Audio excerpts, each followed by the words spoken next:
La nature est incroyable. D'ailleurs, la nature a des super pouvoirs parce qu'il y a certains aspects de notre monde qui semblaient assez improbables mais existent quand même. Au niveau du règne animal, c'est exactement la même chose. Certaines créatures sont dotées de caractéristiques uniques ou qu'elles partagent avec un nombre extrêmement restreint d'espèces. Et on va vous parler des exceptions de la nature parce qu'ici on aime les animaux et les trucs exceptionnels.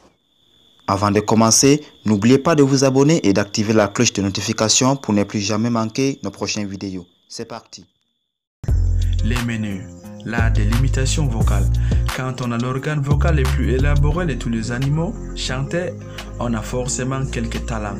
Les menus sont des oiseaux qu'on pourrait qualifier de polyglottes puisqu'ils arrivent à imiter le chant d'autres oiseaux avec exactitude pour les attirer. Mieux que ça, ils peuvent imiter les bruits de la nature et même ceux d'objets et inventions humaines. Les bruits d'un train, d'une tronçonneuse, le déclic d'un appareil photo ou encore une alarme. La méduse immortelle. Une méduse immortelle, comme c'était plus ou moins dit dans son nom, quel est le pouvoir de la méduse immortelle? En deux mots, elle peut se régénérer tout simplement lorsqu'elle est blessée, qu'elle crève la dalle ou atteint un âge trop avancé. Elle retourne alors au fond de l'océan et se transforme en polype avant de redevenir adulte. C'est comme si une fois vieux ou blessé, vous pouviez devenir un fœtus et reprendre votre vie. En théorie, l'animal est donc immortel. Le rat kangourou. Le rat kangourou, c'est lui qui n'a même pas besoin de boire l'eau. Si plusieurs espèces de rats kangourous existent, certaines ont réussi à dompter leur habitat naturel désertique au point de n'avoir besoin que de l'humidité présente dans leur nourriture pour survivre. En mangeant certaines plantes et certaines graines, ils récupèrent assez d'eau sans avoir besoin de boire en dehors de leurs repas. Un pouvoir plutôt arrangeant quand on vit dans les lieux chauds où il ne pleut presque jamais.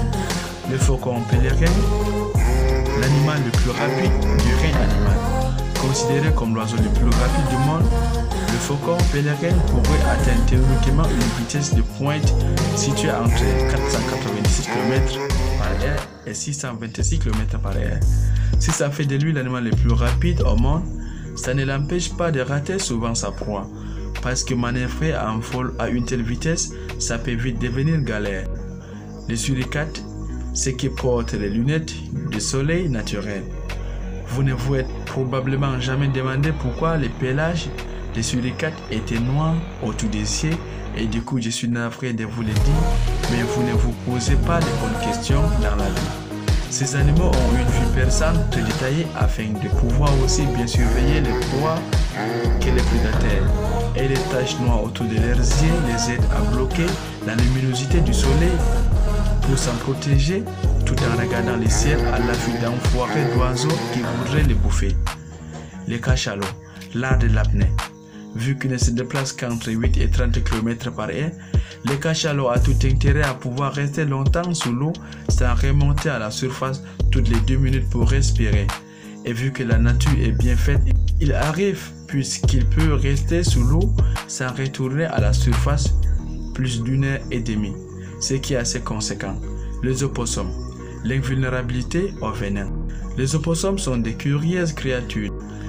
Non seulement ils sont capables de faire semblant d'être morts pour tromper un prédateur, mais en plus ils ont développé une résistance infaillible au venin. Du coup, ils se nourrissent assez souvent de serpents et ne semblent pas avoir trop de problèmes s'ils se font mordre par ces petites bêtes rampantes pendant leur chasse. Les colibris, voler sur place et en arrière. Déjà voler c'est classe, ensuite voler sur place ça devient plus rare et plus stylé. Mais voler en arrière c'est vraiment ultra classe du vol. C'est l'un des seuls animaux au monde à réussir à faire ça. Rien que pour ce pouvoir, les colibris trouvent sa place dans ce top. Les sèches, les maîtresses du camouflage. Si je vous parle de camouflage chez les animaux, vous allez probablement penser aux caméléons dont on a même fait du nom une expression pour dire que quelqu'un qu'il sait s'effondre dans le décor. Ceci étant dit, il s'est fait complètement éclater par la sèche dans ce domaine. Cet animal peut non seulement changer le motif de sa peau, sa couleur mais aussi sa forme et la structure de sa peau. En deux mots, il veut se ressembler à une pierre, il peut en prendre la forme et en imiter au mieux sa texture. En deux mots, s'il veut se ressembler à une pierre, il peut en prendre la forme et en imiter au mieux sa texture. Les hippopotames n'ayant pas d'écailles ou de poils pour protéger leur peau du soleil, ils ont développé un autre type de protection.